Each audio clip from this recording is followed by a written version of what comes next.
தாவேகாவுக்கு ஆதரவு கடிதத்தையும் வழங்கியிருக்கிறோம்.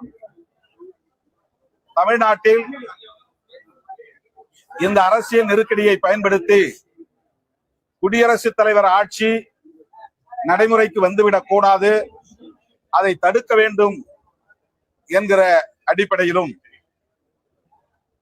108 இடங்களில் வெற்றி பெற்றும் ஆட்சி அமைக்க முடியாமல்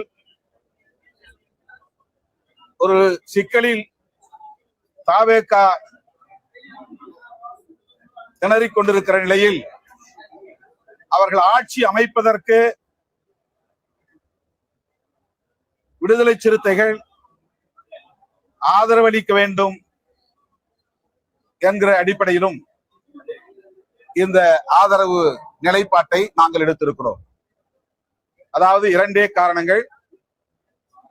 தாவேகா தலைவர் விஜய் ஆட்சி அமைப்பதற்கு விடுதலை சிறுத்தைகளின் நிலைப்பாடு தடையாக இருந்துவிடக் கூடாது என்பதும், குடியரசுத் தலைவர் ஆட்சி முறை நடைமுறைக்கு வந்துவிடக் கூடாது என்பதும் நாங்கள்